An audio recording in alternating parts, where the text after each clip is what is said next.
Media journalist के सदस्यगण, आप सबका स्वागत करता हूं। और हाल ही में जो यूनियन बजट हुआ उस पे और अधिक चर्चा के लिए आपके समक्ष हम उपस्थित हैं। और मेरे साथ सिलीगुड़ी सांगठनिक जिला के सभापति आदरणीय अरुणदा और सिलीगुड़ी के हमारे लोकप्रिय विधायक और पश्चिम बंगाल भारतीय जनता पार्टी स्टेट के सेक्रेटरी डॉक्टर शंकर घोष जी और सभी मेरे वरिष्ठ जिला के पदाधिकारी और इलेक्टेड मेंबर काउंसलर आपके समक्ष उपलब्ध हैं। 23 जुलाई 2024 को जो इंटरिम बजट था उसका सरकार बनने के बाद फुल बजट की घोषणा हुई। और मुझे ये बताते हुए खुशी है कि जहाँ 2014 में 15 लाख करोड़ का देश का बजट होता था वो बढ़ के आज 50 लाख करोड़ का हो गया है। 3 गुना से ज़्यादा भारत की इकोनॉमी और भारत का बजट और भारत की बैलेंस शीट मजबूत हुई है। और 2024-25 का जो बजट था प्रमुखता से उसके अंदर में इकोनॉमी को स्ट्रेंथन करना, युवाओं को सशक्त करना, उनको स्किल देना, उनकी एम्प्लॉयमेंट और उसके साथ ही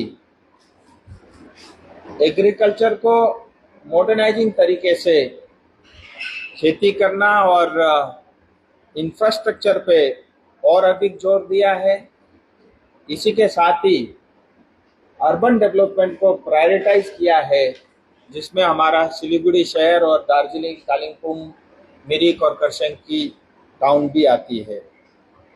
इनोवेशन के ऊपर में जोर दिया है और साथ ही मैन्युफैक्चरिंग और इंक्लूसिव ग्रोथ के बारे में प्रमुखता से जोर दिया है। और मैं इस बजट के लिए अपने लोकप्रिय प्रधानमंत्री, सशक्त प्रधानमंत्री आदरणीय नरेंद्र मोदी जी और जिन्होंने लगातार 7वीं बार भारत का बजट भारत के सदन में रखा है, श्रीमती सीतारमन जी का आभारी हूं। मैं इसलिए भी आभारी हूं कि उन्होंने इस बार हमारे चाय श्रमिक और चाय से जुड़े हुए जो परिवार है उनकी चिंता की और प्रधानमंत्री के नाम पे एक नई शुरुआत हुई है। और प्रधानमंत्री चाय श्रमिक प्रोत्साहन योजना को चालू किया है, जिसके अंतर्गत 2024-25 और 2025-26 के लिए आसाम और पश्चिम बंगाल, यानी उसमें से भी नॉर्थ बंगाल में ही चाय बागान होता है प्रमुखता से 3 जिलों में, उसके लिए 1000 करोड़ का आवंटन किया है। और ये 1000 करोड़ चाय श्रमिक के जो परिवार के सदस्य, उनके बच्चे हैं, उनकी हेल्थ और उनकी एजुकेशन के ऊपर में खर्च होगा। इसी के साथ ही मुझे ये भी बताते हुए खुशी है कि भारत सरकार ने 11,500 करोड़ का बजट देश भर में national state disaster relief fund के अंतर्गत देश भर में जो है डिजास्टर के लिए 11,500 करोड़ का आवंटन किया है। उसमें करीब करीब जो है 1200 करोड़ रुपया, 1200 करोड़ रुपया पश्चिम बंगाल को भी मिला है।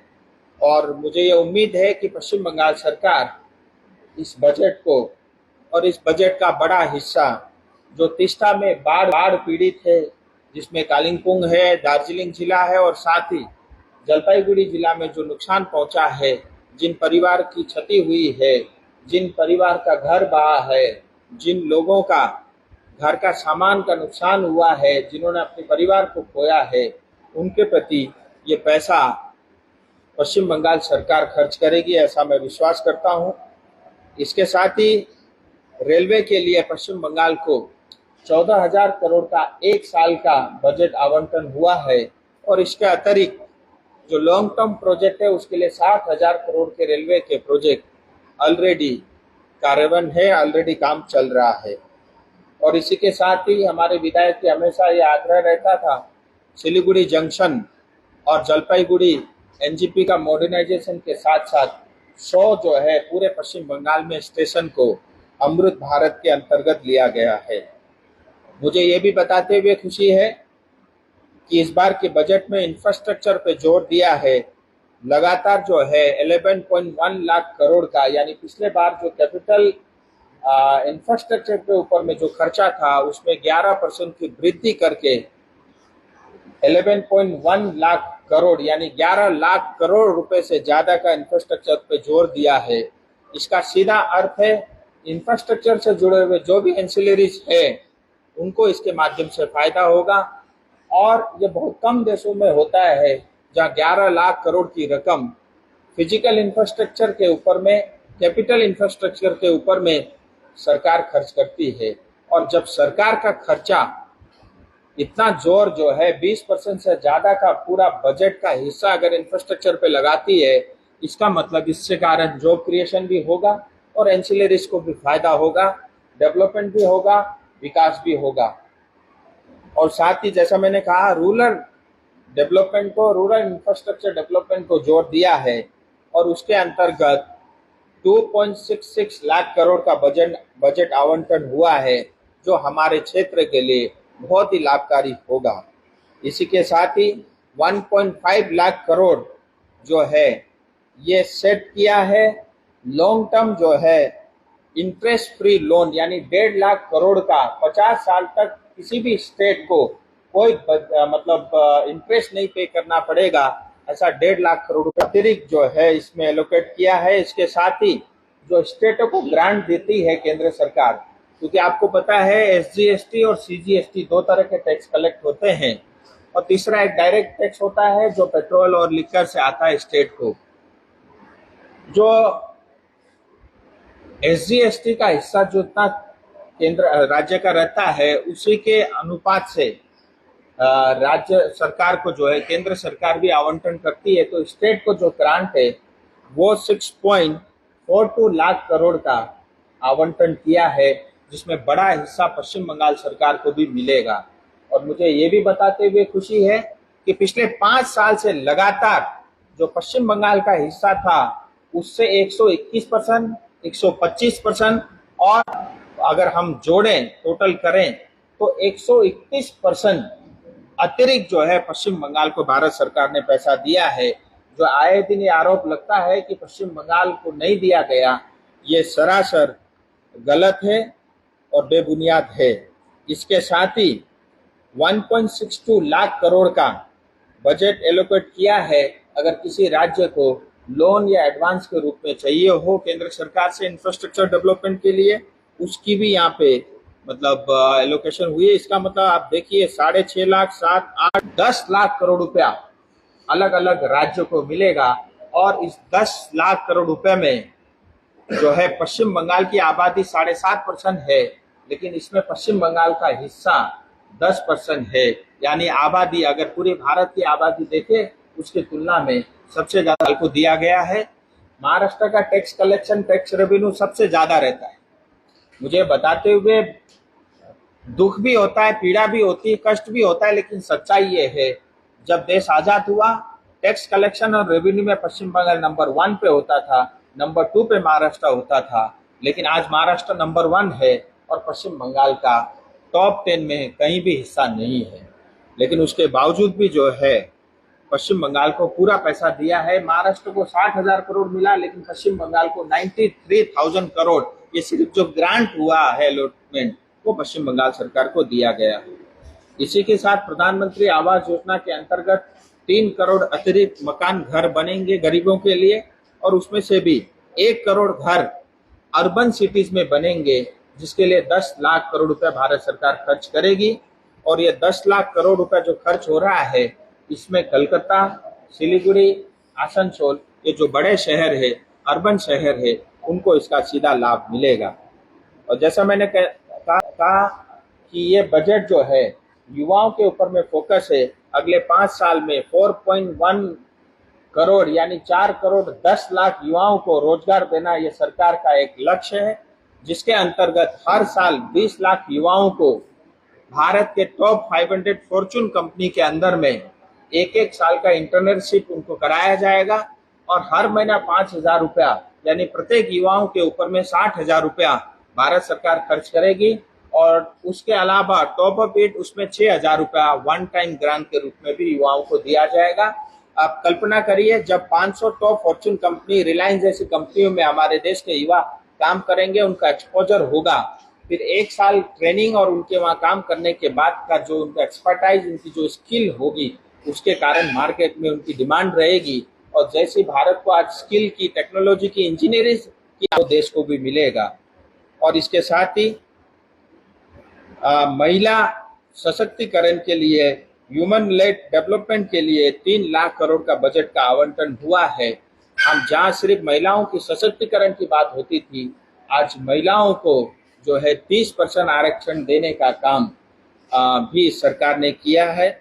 ओवरऑल ये बजट हमारे रीजन के लिए बहुत ही सिग्निफिकेंट है, जहां पे हाईवे, रूरल रोड और rural development, health care facility, education, infrastructure और एम्प्लॉयमेंट, जिसकी हमारे क्षेत्र को सख्त जरूरत है, उसकी पूरी चिंता इसमें की है। मैं एक बार पुनः प्रधानमंत्री जी को और वित्त मंत्री आदरणीय सीतारमण जी को, पूरे क्षेत्र की जनता की ओर से बधाई देता हूं और अपेक्षा करता हूं कि जो पैसा पश्चिम बंगाल सरकार को मिलेगा, वो डेवलपमेंट का पैसा हमारे क्षेत्र में भी आएगा और हम सबके जो क्षेत्र है, जिसको हम प्यार से दार्जिलिंग सिलीगुड़ी कहते हैं, इसका विकास होगा, ऐसा मैं उम्मीद करता हूं।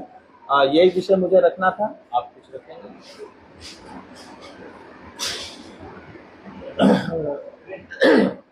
माननीय सांसद রাজীব ইসলাম মহাশয়, তিনি যেহেতু সংসদের অধিবেশনের অভ্যন্তরে একটা রিফ্লেকশন তার বক্তব্যে আমরা দেখলাম। মাননীয় মুখ্যমন্ত্রী গতকাল নীতি আয়োগের বৈঠকে উপস্থিত থেকেছিলেন এবং সেই সময় তিনি বেরিয়ে আসার পরে যে বিবৃতি দিয়েছিলেন, আমাদের সম্মানীয় অর্থমন্ত্রী আমি ঠিক তার একটা বিপরীত বিবৃতি দেন। এবং আমি সেই সময় যখন প্রথম বেরিয়ে আসার পরে আমার প্রাথমিক প্রতিক্রিয়া ছিল যে মাননীয় মুখ্যমন্ত্রী অসত্য ভাষণে পটু, এবং পরবর্তীকালে নির্মলা সীতারামন আমাদের মাননীয় অর্থমন্ত্রীর বিবৃতি আরও একবার মুখ্যমন্ত্রী যে অসত্য ভাষণে পটু সেটাকে তিনি বেআব্রু করে দেন। পরে নীতি আয়োগের সরকারি স্তরের বৈঠকেও সরকারি বিবৃতিতেও একই কথা বলা। মাননীয় মুখ্যমন্ত্রী একটি কথা বারবার করে বলেন যে পশ্চিমবঙ্গ নাকি অর্থ থেকে বঞ্চিত হচ্ছে। আমি আপনাদের মাননীয় সাংসদের কথার রেস ধরে আমি আপনাদেরকে শুধু এইটুকু বলি, বেশি আমি আপনাদেরকে তথ্য দেব না। সেটা হচ্ছে 2021-22-এ রাজ্যের নিজস্ব রাজস্ব আদায় ছিল 72,000 কোটি টাকা। রাজ্যের নিজস্ব রাজস্ব আদায় ছিল 72,000 কোটি টাকা। আমাদের কেন্দ্রের সরকার দিয়েছিল 1,05,000 কোটি টাকা। 2022-23-এ রাজ্যের নিজস্ব রাজস্ব সংগ্রহ ছিল 82,000 কোটি টাকা। কেন্দ্রের পক্ষ থেকে পশ্চিমবঙ্গকে দেওয়া হয় 1,15,000 কোটি টাকা। এই যে মুখ্যমন্ত্রী বিভিন্ন অবাস্তব অসত্য তথ্য দেন, তথ্য আকারে শুধু আপনাদেরকে বলে রাখি, মাননীয় সাংসদ মহাশয় আছেন, তিনিও নিশ্চয়ই বিধানসভায় বলেন বা বলবেন যে আমাদের সারা ভারতবর্ষে টোটাল যে জিএসটি কালেকশন গুলো হয়, আমাদের পশ্চিমবঙ্গের জিএসটি কালেকশন হচ্ছে 4.39%, 4.39%। আর ডেভলিউশন অর্থাৎ সেই জিএসটি জমা দেওয়ার পরে কেন্দ্রের থেকে আমরা কত টাকা পাই? আমরা পাই হচ্ছে 7.5%। বি কম, পাই বেশি। উল্টো দিকে আপনি দেখুন, মহারাষ্ট্র জিএসটি সংগ্রহ করে, এই যে এমপি সাহেব এক্ষুনি বললেন যে আগে আমরা কোথায় ছিলাম, মহারাষ্ট্র ঠিক পরে। মহারাষ্ট্র এই মুহূর্তে সারা দেশের জিএসটি কালেকশনে 23.38% মহারাষ্ট্রের জিএসটি কালেকশন হয়। আর মহারাষ্ট্র তার ফলে কত টাকা কেন্দ্রের কাছ থেকে পায়? ডিভলিউশনে 6.3%। কোথায় 23% টাকা দেয় আর পায় হচ্ছে 6%। আর আমার রাজ্য টাকা দেয় হচ্ছে 4.39%, পায় হচ্ছে 7.52%। ফলে আমি মাননীয় মুখ্যমন্ত্রীকে শুধু এইটুকু বলবো, দয়া করে অসত্য ভাষণ দিয়ে রাজ্যের মানুষকে বিভ্রান্ত করবেন না এবং পরিষ্কারভাবে রাজ্যের নিজস্ব আয় যখন এরকম সংকটজনক অবস্থায় কেন্দ্রের উপরে দোষ চাপিয়ে যে নাটক আপনি করছেন, এই নাটক আমরা মানুষের সামনে উন্মোচিত করব। चलिए, आपके अगर कोई मन में प्रश्न है तो हम कोशिश करेंगे। सर आपने कहा कि चाय बागान के श्रमिक के लिए 1000 करोड़ का जो है घोषणा किया है।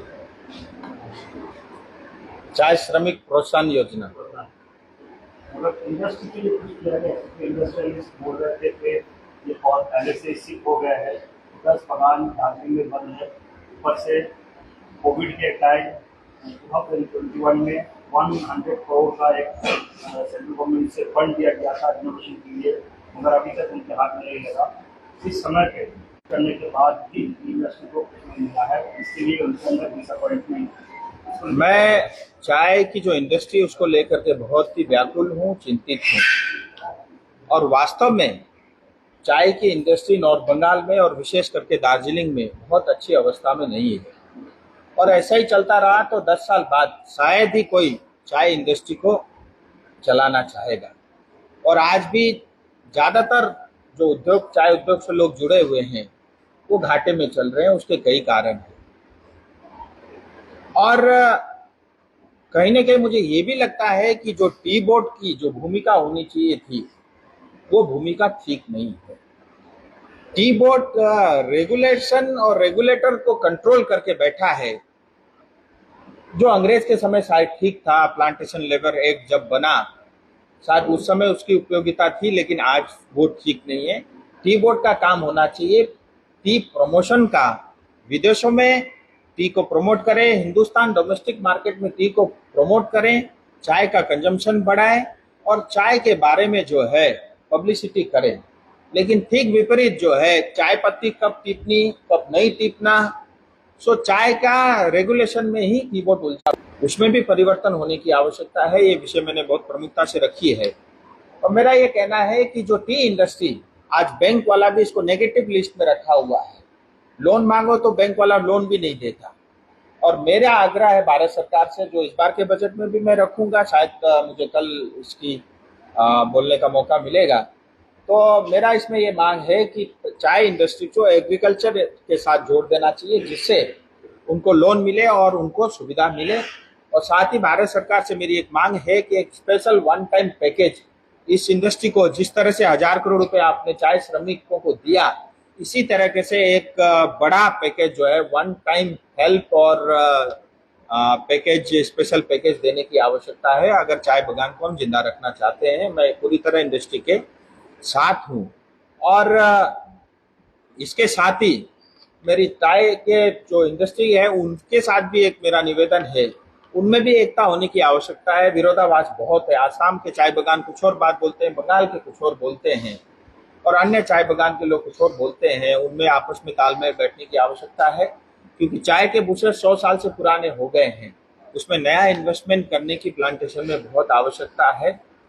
कुल मिला के मुझे लगता है आने वाले समय में, और इसको लेकर के भारत सरकार स्वयं भी चिंतित है, मुझे लगता है चाय के इंडस्ट्री को लेकर के, चाय उद्योग से जुड़े हुए लोगों को लेकर के भी बड़ी घोषणा केंद्र सरकार करेगी, और मुझे लगता है करना ही पड़ेगा। राज्य सरकार की तरफ से बातें बार-बार उल्लेख किया जाता है, जब मुख्यमंत्री करवाने आती है तो बोलती है कि 7 चाय बागान को रिजर्व करने का केंद्र सरकार ने वादा किया था, लेकिन वो रिजर्व नहीं। देखिए, ऐसा है कि मैं जो है, जो भी चाय की कमियां अपने ऊपर ले रहा हूँ, केंद्र सरकार के ऊपर ले रहा हूँ, पब्लिकली कह रहा हूँ, लेकिन जिम्मेदारी स्टेट की है।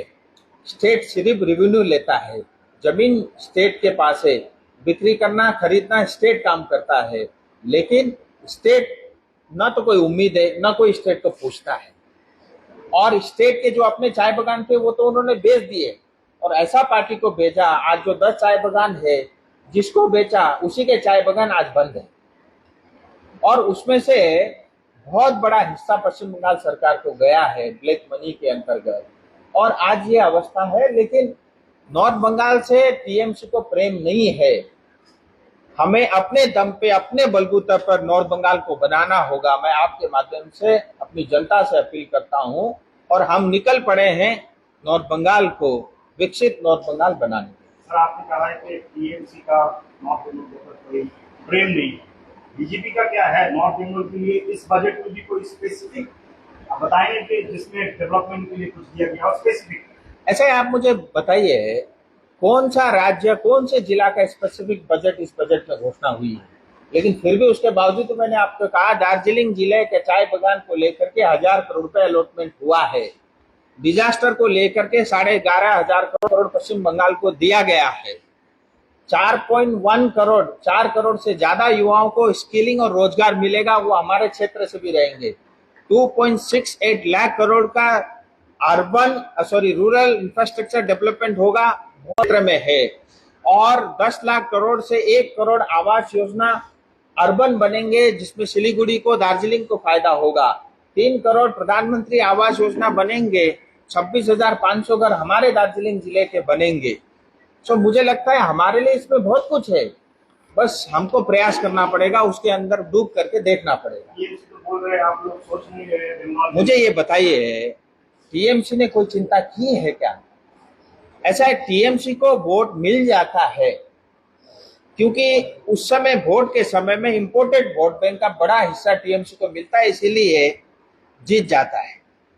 लेकिन टीएमसी से प्रेम कौन करता है?